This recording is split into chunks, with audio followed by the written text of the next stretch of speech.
Good evening વિદ્યાર્થી મિત્રો, મારું નામ છે જયેશ સોટલિયા। હું તમારી બોર્ડની પરીક્ષામાં સૌથી અઘરા લાગતા વિષય આંકડાશાસ્ત્ર વિષયમાં કેવી રીતે સરળતાથી પાસ થઈ શકાય એના માટે એક આ વિડીયો બનાવવાનો પ્રયત્ન મેં કરેલો છે। તો હવે કયા ચેપ્ટરમાંથી કેટલા માર્કના પ્રશ્નો શું હોય છે એની આખી બ્લુપ્રિન્ટ મેં આપેલી છે। બોર્ડવાળા છે એ આ બ્લુપ્રિન્ટમાં માઇનર અમથો ડિફરન્સ લાવી શકે છે। એ ડિફરન્સ મોટા ભાગે એવો હોય છે કે ભાઈ એમસીક્યુ કે વીએસસી માં ડિફરન્સ લાગે છે। હવે આંકડાશાસ્ત્ર વિશે આમ જોવા જાવ તો બીજો ભાગ જે છે એ સૌથી અઘરો લાગે છે આપણને, પરંતુ તમે જો માત્ર પહેલો ભાગ કરી લેશો વિદ્યાર્થી મિત્રો તો પણ તમે આરામથી પાસ થઈ શકશો।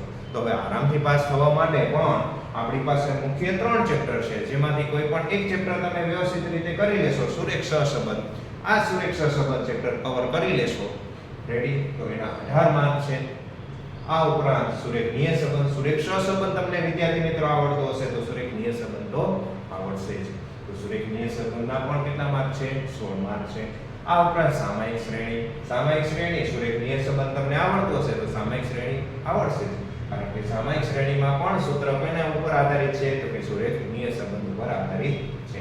એના 18 માર્ક છે। પણ વિદ્યાર્થી મિત્રો આપણે જે 5 માર્કના જે દાખલા કવર કર્યા એમાંથી 4 જ દાખલા પૂછાય છે, પરંતુ આમાં 5 આપેલા છે, એટલે આમ જોવા જઈએ તો આ જે કંઈ પણ માર્કિંગ વેટેજ છે 18 દુને 36 માર્ક આના અને 11 માર્ક બીજા, એટલે 47 માર્કનું માર્કિંગ વેટેજ થશે। આ ઉપરાંત સેક્શન એ આ તમે જોઈ શકો છો, સેક્શન એ માં ટોટલ કેટલા માર્ક છે? તો કે 20 માર્ક છે। એ 20 માર્કમાંથી આપણે 6 માર્ક તો આપણે જે ચેપ્ટર કરવાના છે એના આવી ગયા છે, તો બાકીના બધા આપણી પાસે કેટલા? 14। તો એ 14 એમસીક્યુ પણ આપણે કેવી રીતે બોર્ડની પરીક્ષામાં પૂછાયેલા છે એ લાસ્ટમાં આપણે રિવિઝન સ્વરૂપે કરાવશું, તો એનું પણ આપણે લાસ્ટમાં સોલ્યુશન આપશું। તો આમાંથી પણ તમે સારા એવા માર્ક કવર કરી શકો છો। આ ઉપરાંત અમુક ચેપ્ટરમાં જે થિયરી પૂછાય છે એ થિયરી પણ આપણે કરાવવાના છીએ, જેથી કરીને વિદ્યાર્થી મિત્રો સરળતાથી બોર્ડની પરીક્ષામાં પાસ થઈ શકે। રેડી વિદ્યાર્થી મિત્રો, તો હવે આંકડાશાસ્ત્ર વિષય આપણે રમતા રમતા પાસ કરી શકશું, પણ એની પહેલી જરૂરિયાત રહેશે કે સૂત્ર, કારણ કે આંકડાશાસ્ત્ર વિષય જે છે એ મોસ્ટ ઓફ સૂત્રો પર આધારિત છે, સૂત્ર આવડવા જરૂરી છે।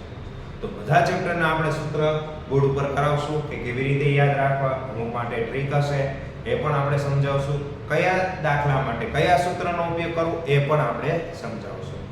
રેડી, તો વિદ્યાર્થી મિત્રો આવી જ રીતે આંકડાશાસ્ત્ર વિષયમાં પાસ થવા માટે મારી ચેનલ અકાઉન્ટ ગુરુ જયેશ સોટલિયા અકાઉન્ટ ગુરુને આપણે સબસ્ક્રાઇબ કરશું અને બેલ આઇકન ઉપર ક્લિક કરશું। Okay, thank you.